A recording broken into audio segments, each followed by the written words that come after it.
మీ profession ఏంటి? ఆయన profession ఏంటి? మీ హస్బెండ్ ప్రొఫెషన్ ఏంటి? మా husband real estate real estate madam. నేను వచ్చేసి లెక్చరర్గా చేస్తాను, మ్యాథ్స్ లెక్చరర్. మీ నేటివ్ ప్లేస్ ఎక్కడ? మిర్యాలగూడ మేడం.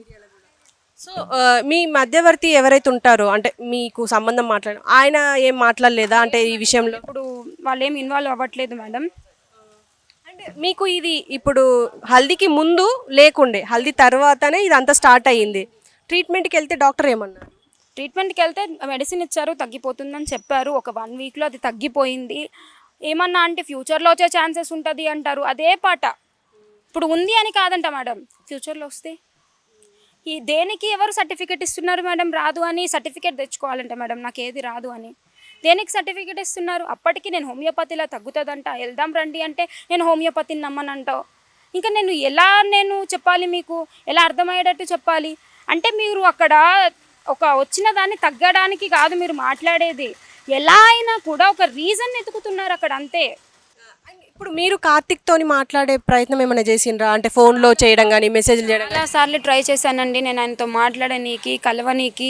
నేను చాలా ట్రై చేశాను. ఆయన అసలు ఎంత నేను ట్రై చేసినా కూడా ఆయన రెస్పాండ్ అవ్వడానికి కానీ కనీసం నాతో మాట్లాడడానికి కూడా ఆయన ఇంట్రెస్ట్ చూపించడం లేదండి.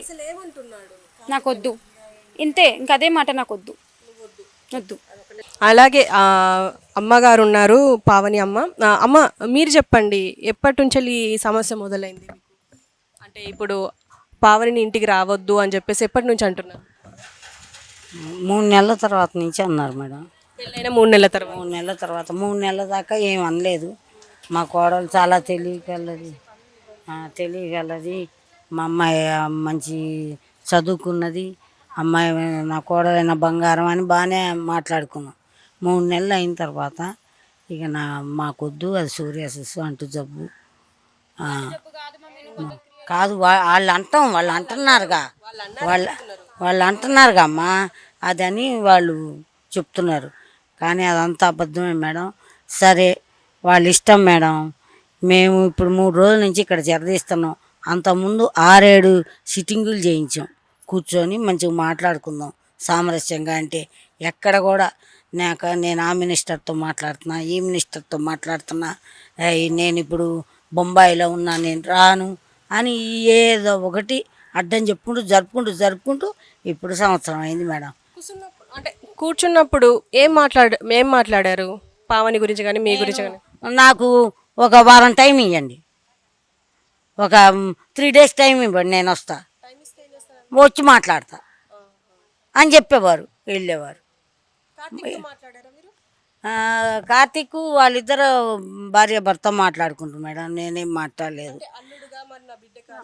అది ఇప్పుడు కూర్చోబెట్టాం కదా మేడం, చేయి దగ్గర కూర్చోబెట్టాం. ఈమె సమస్య చెప్పింది, ఆయన సమస్య చెప్పాడు. చెప్పినప్పుడు వాళ్ళిద్దరు వాళ్ళ ముందర మాట్లాడుకుంటారు. నేనైతే ఆ అబ్బాయిని మాట్లాడలా. ఇంకా రాజిరెడ్డి గారితో ఫైట్ చేశా కానీ ఏంటన్నా అది ఇది అని నేను అబ్బాయితో అయితే నేనేం మాట్లాడలేదు. అంటే ఇప్పుడు మీరు అమ్మాయికి ఈ సంబంధం తీసుకొచ్చిన వ్యక్తి అయితే ఎవరైతే ఉన్నారో ఏం చెప్పారు? అంటే అబ్బాయి ఏం పని చేస్తాడు, ఏం చెప్పి మీకు ఈ సంబంధం రియల్ ఎస్టేట్ అని చెప్పాడు అబ్బాయి, మంచోళ్ళని చెప్పారు. వాళ్ళ మేనమామ నాకు సంబంధం తెచ్చిన అబ్బాయి, ఇద్దరు ఫ్రెండ్స్ మేడం మాట్లాడారు. వాళ్ళ తప్పు ఉందని వాళ్ళ తప్పు లేదని వాళ్ళని కూడా ఇన్వాల్వ్ చేయలేదు మేడం. మేము వాళ్ళని అనద్దు పాపం, ఎందుకు అనాలి? వాళ్ళు బయట రూపం చూస్తారు కానీ లోపల గుణం చూడలేరుగా మేడం అని ఇట్లా అన్నారని వాళ్ళని కూడా మేమేం అనలేదు. కనీసం ఇప్పుడు 3-4 పోలీస్ స్టేషన్లో పెట్టాం కానీ వాళ్ళ పేరు ఇంత కూడా పెట్టలేదు మేడం, వద్దు అని పెట్టలేదు. ఈ ఆమె కుటుంబ ప్రాబ్లం ఆమెదే కానీ వాళ్ళది కత్తి మంచోళ్ళని తీసుకొచ్చిండ్రు, దాని రాత అట్లా ఉంది, ఏం చేయండి మేడం, ఇంకా అంతే. అంటే ఇప్పుడు మీరు పావనిని పెంచుకున్నారు అని చెప్పేసి అని అంటున్నారు కాబట్టి వీళ్ళ పేరెంట్స్ ఎక్కడున్నారు? పాపం నా ఫ్రెండ్ మేడం, వాళ్ళ మమ్మీ నా సొంత ఫ్రెండు. 2 ఆడపిల్లలు వాళ్ళకి, ఒక ఆడపిల్ల ఒక మగపిల్లోడు, 3వ కాన్పు ఈమె. అయితే నేను వాళ్ళ అమ్మగారి దగ్గర వెళ్ళి ఏడ్చాను. నేను ఏమని ఇట్లా అక్క నాకు పిల్లలు లేరు, అటు ముగ్గురు, మేము 7 అక్క చెల్లెళ్ళు, అటు ముగ్గురికి పిల్లలు ఉన్నారు, ఇటు ముగ్గురికి పిల్లలు ఉన్నారు, మధ్యలో దానికి నాకు లేరు అని అంటే, తిక్కల దాని ఆడవాకు వద్దనుకుంటే వద్దంటే ఉంచుకుంది అలివేలు అమ్మాయి పేరు, నా ఫ్రెండ్ పేరు. వాళ్ళ అమ్మ మాట్లాడింది నాతో, వద్దంటే ఉంచుకుంది. మూడో కాన్పు బిడ్డ అయినా నీకే ఇస్తా, కొడుకైనా నీకే ఇస్తానని మా వారు నేను ఇద్దరం వెళ్ళాం మేడం. ఇద్దరం వెళ్ళాం, మాట్లాడుకున్నాం. నెల నెల పండ్లు తీసుకెళ్ళి ఇచ్చేదాన్ని అమ్మాయికి, ఇక నా ఫ్రెండ్కి. ఇంకా అట్లా పుట్టంగానే మేడం పుట్టుగుడ్డు పాలు కూడా నేనే చికిచ్చా మేడం, తెచ్చుకున్నా. ఇక అదే మేడం, ఇంకా దాని గురించి చెప్పాల్సింది ఏం లేదు. ఎంతో ప్రేమతోని పెంచుకొని ఉంటారు. ఇప్పుడు ఇలా అయ్యేసరికి ఒక రకమైన బాధ అనిపిస్తుంది మేడం. ఒక్క కార్యం చేసినా నా పిల్లని ఇంత అపురూపంగా పెంచుకుంటే ఆఖరికి కింద పండబెట్టిందంట మేడం. 15 రోజులు భర్త పక్కన తల్లి వాళ్ళు పడుకొని మంచాల మీద నా పిల్లని ఈ రోజుల్లో ఏమైనా ఉందా మేడం కింద పడుకోబెట్టాం? అసలే ఆమెకి హెల్త్ బాగాలేదని మీరే చెప్తున్నారు. అట్లాంటి ఆమె కింద పడుకోబెట్టి తినకుండా తాగకుండా చేసి ఇంటికి పంపారు మేడం. నేను వస్తే నాతో తగువ పెట్టుకుంది ఆమె. ఇంకొక చెల్లెని తీసుకొని వస్తే ఇక దా మా అమ్మాయిని ఏదో అన్నమని ఈ విషయం గురించి కాదు పెట్టుకుంది. వాళ్ళ అమ్మాయి మా ఇంటికి వచ్చింది మేడం. ఏది ఇప్పుడు మాట్లాడుతున్నారు చూడండి పూర్ణ అని, వాళ్ళ చెల్లెలు ఈయన ఎమ్మట పంపితే మేడం ఆమె అటో ఇటో 1 ఏడు 2 ఏళ్ళు ఈమెతో తక్కువ, ఇద్దరు బరాబరి అంత ఏజ్ అయినప్పుడు మరి ఆ రోజు మా అటు ఇటు తిరుగులు మరుగులు అయినాక మనం తల్లిగారింటి కాడ కార్యం చేస్తాం కదా మేడం. మరి అట్లా చేయడానికి మేము దుప్పటి దులిపి మంచిగా పక్కలు వేసి చేస్తే వెళ్ళి ఫస్ట్ ఆ అమ్మాయి పడుకుంది మేడం. ఏం చెప్పాలి నేను చెప్పండి? అది అనుకునే మాటలైనా తప్పమ్మా, అమ్మా నువ్వు తల్లి లేని దానివి, అన్నయ్య మీద ఇట్లా కాళ్ళు వేసుకొని పడుకుంది. నేను అన్న తప్పమ్మా, అట్లా పడుకోకూడదు, నువ్వు తల్లి లేని దానివి, నిన్నేం అంటల్లా, అట్లా చేయకూడదు తల్లి అన్న. దానికి ఇప్పుడు గొడవ అయింది. అన్నయ్య స్నానానికి పోయాడు అప్పుడే. ఇక రాగానే వాళ్ళ అన్నయ్యని వాటేసేసుకొని ఏమో మేము తిట్టినట్టు కొట్టినట్టు ఏడ్చి పెద్ద గోల చేసింది. దాని గురించి ఈమె గురించి ఇంటికి వస్తే ఇలా అత్తమ్మ నాతో పెట్టుకుంటే అత్త అనలేదమ్మా, నాకు ఆడపిల్ల ఉంది ఇట్లా అని అన్నది. ఆమెనే తిట్టలా చెయ్యలా. ఒక ఇంటికి వచ్చి అయినా వచ్చింది అప్పుడే ఫస్ట్ మలుపులకు వచ్చారు.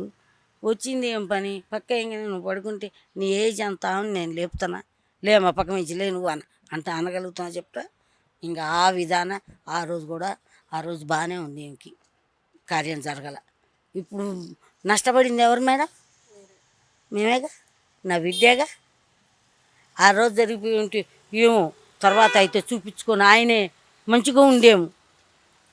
ఇప్పుడు మీ డిమాండ్ ఏంటి ఫైనల్గా? డిమాండ్ ఏం లేదు మేడం, ఇష్టం వాళ్ళకి ఇష్టమై ఆమెకి ఇష్టమైతే ఆమె ఎంతో మేడం, అబద్ధమే చెప్పము, ఆమె ఎంతో ఇష్టపడి చేసుకుంది మేడం.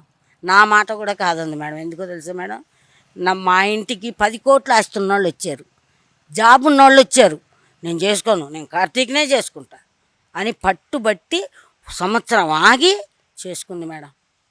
అబ్బాయి రియల్ ఎస్టేట్ అన్నా నాకు ఇష్టమే, 35 ఏండ్లే నీకు 23 ఏండ్లే ఇప్పుడు అని చెప్పిన 11-12 ఇయర్స్ తేడా అమ్మ అయినా పర్వాలా, నేను ఆయన్నే చేసుకుంటా. పెళ్ళి చూపులకు వచ్చినాడు మేడం, చూసింది అంతే ఇష్టపడింది మేడం. ఇష్టపడి ఆయన్నే చేసుకుంటానని ఇప్పుడు అట్లా తెచ్చుకుంది. ఏం చేయను మేడం, ఇష్టంగా చేసుకున్నందుకు అయింది ఇప్పుడు ఇట్లా. మీరు చెప్పండి మేడం, మీరు ఎన్నో కేసులు చూసుంటారు. ఇప్పుడు మీ మహిళా మండలి ఇప్పుడు ఈ కేసుని మీరు ఎలా చూస్తున్నారు? అందరికీ నమస్కారం. నా పేరు అనురాధ. నిన్న సామరస్యంగా వచ్చినాం అన్న, మేము ఒక మహిళా మండలి లీడర్గా లేక రాలే, ఒక పెద్ద మనిషి లెక్క వచ్చినాము. ఈ అమ్మాయి మిర్యాలగూడెంకి వెళ్ళి వచ్చింది, మన హైదరాబాద్కి వచ్చింది, ఇక్కడ ఎవరు రిలేషన్ కూడా లేదు అని ఇంట్లో నేను తీసుకుపోతాను. ఇంట్లోకి వెళ్ళినాం, ఇంట్లోకి వెళ్తే డోర్ పెట్టేస్తే మీరు లోపలికి రానియకపోతే అన్నయ్య మేము బయట కూర్చుంటాం, నీ పరువు పోతుంది, మేము బయటికి వెళ్ళి వచ్చినప్పుడు లోపల కూర్చోబెట్టి మాట్లాడదాం, సామరస్యంగా మాట్లాడదాం అని చెప్పినాం. సరే అమ్మ మీరు రండి కానీ ఆ అమ్మాయి రావద్దు. మేము అమ్మాయి తరఫు నుండి వచ్చినాం, అమ్మాయిని బయట పెట్టి మేము వచ్చి లోపల కూర్చొని మాట్లాడడం పద్ధతి కాదు, అమ్మాయిని కూడా అని సామరస్యంగా మాట్లాడదామని చెప్పేసి కూర్చున్నాక వెనకటివి ముంగటివి అన్నీ తొమ్మినాయన.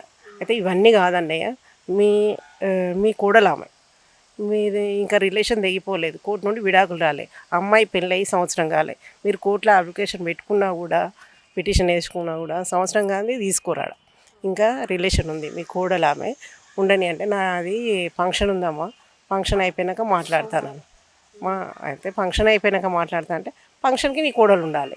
ఒక్క కొడుకు అన్నప్పుడు నీ కోడలు కూడా ఉండాలి. నీకు ఎన్ని సమస్యలైనా ఉండని బయట నీ కోడల్ని పరిచయం చేసుకో. ఆమెకు కూడా అన్నదమ్ములు లేరు, అక్కయ్యలు లేరు, తండ్రి లేడు, అమ్మాయి ఒకతే. నువ్వు అంతకుముందుకు పెళ్లి కాకముందుకు బిడ్డ అని అన్నావు. ఇప్పుడు బిడ్డ లెక్కనే గౌరవించి తీసుకో. తర్వాత సంవత్సరం అయినాక కోర్టు ఏది నిర్ణయం చేస్తే అది చేయని అంటే వద్దు మా ఇంట్లో ఉండొద్దు అని అన్నాడు. అయితే మరి మీ బాబును పంపి మాట్లాడదాం బాబుతోటి, అమ్మాయి మధ్యన అబ్బాయి మధ్యన ఏం జరిగిందనేది చూద్దాం అంటే ఆమెకు అంటువ్యాధి ఉందమ్మా, ఆ వ్యాధి ఉందంటే ఎన్నో ఎయిడ్స్కు మందులు ఉన్నాయి. మొన్న అంత కరోనా వస్తే ఆ కరోనాకు మందు కానీ పెట్టిర్రు, దీనికి మందు కానీ పెట్టలేరా? ఇంతమంది ఇన్ని లైవ్లు వచ్చినాయి, ఇన్ని ఛానల్స్ వచ్చినాయి, ఎంబీబీఎస్ డాక్టర్లు చూస్తలేరా? ఈ మందుకు ఈమె వచ్చిన వ్యాధికి మందే లేదా? ఇదొక్క ఇది తీసుకొని ఆయన భూతద్దంలో పెట్టి ఈ వ్యాధి ఉంది, ఆ వ్యాధి ఉంది, ఈ వ్యాధి ఉంది, ఆ వ్యాధి ఉన్న వాళ్ళు అందరూ చనిపోయారంటే కరోనా వచ్చిన వాళ్ళు కూడా బతికిరు, ఆ ఎయిడ్స్ ఉన్న వాళ్ళకు కూడా మందు కనిపెట్టిరు.